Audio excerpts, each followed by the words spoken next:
The murder of Tristan Jenson. The remains of a 14-year-old boy are found in a sewer. Tristan Jenson had a rough life. His mum passed away from cancer and his dad was in jail. Tristan eventually moved in with his grandmother Betty Simon. His aunt Shelley and two cousins Matthew and Brandon lived next door. When he turned 13, he moved into his aunt's home. Tristan was described as very popular. He had the ability to become friends with anyone he met, and everyone wanted to be around him. On September 28, 1998, workers found remains in a sewage drain. Many of the workers and police investigators thought that it was some kind of joke or prank, but soon discovered it was anything but a joke. The remains were identified as human, and that they were the bones of someone around the age of 13 to 17. A jawbone was found on the ledge of the sewer, and there were still some teeth intact.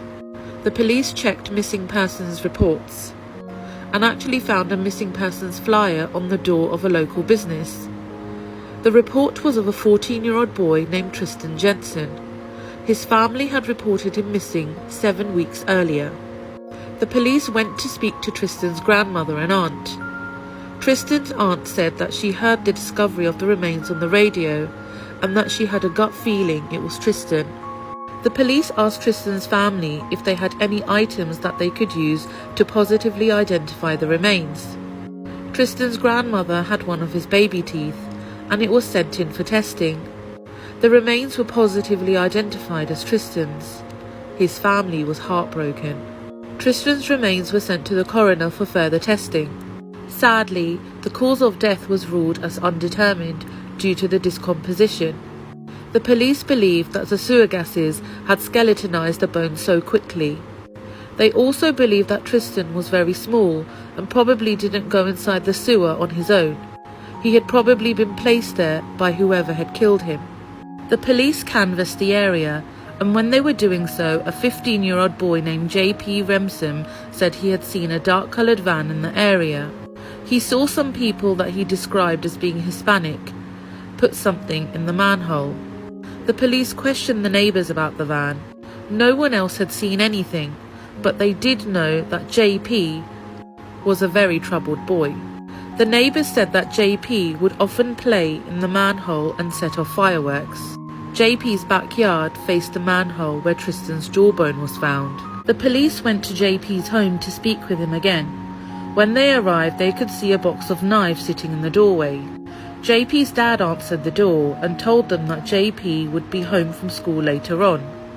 When the police returned, the box of knives were gone. JP was only 15 years old at the time, but he was about 6 foot and 270 pounds. The police asked him about Tristan, and JP said he didn't know him.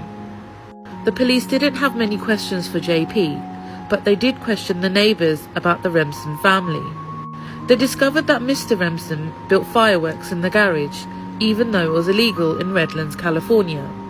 The police also contacted the local high school and discovered that JP did know Tristan. They had a dispute at school just a few weeks before Tristan was killed. The police obtained a warrant to search the Remsen home. JP was becoming their primary person of interest.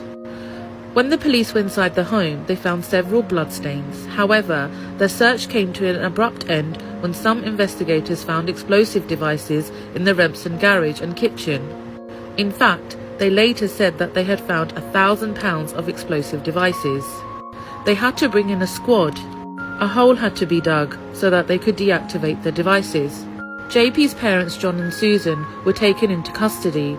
They were charged with explosives, child endangerment, and an automatic weapons charge. Once the devices were all found and taken out of the house, the police were able to do a proper search. Inside the Remsen home, the police found a trail of blood leading from the stairs to the garage.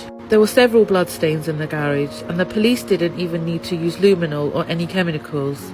The evidence suggested that a beating or stabbing had been done, and that no one had tried to clean up any evidence. JP Remsen was pulled out of school and agreed to come to the station for an interview. The police asked JP if he had ever had Tristan over to his house. He said no. JP eventually told the police that he didn't like Tristan, but he would never want him dead. After a few hours of being interviewed, JP finally admitted that Tristan had been at his house and that there had been an accident. JP said that he was a knife collector and that Tristan wanted to buy a knife from him. JP said that they got into an argument. Tristan fell down the stairs with a knife in his hand and fell onto the knife. The police didn't believe his story. Eventually, JP then admitted to killing Tristan. He had stabbed him twice in the chest and then dragged him into the garage. He then dragged his body outside and put him into the manhole. This all happened in broad daylight. JP showed no emotion. The police believe that he even tried to dismember Tristan, but he left that detail out. JP was found guilty of second-degree murder. He was sentenced to 15 years to life in prison.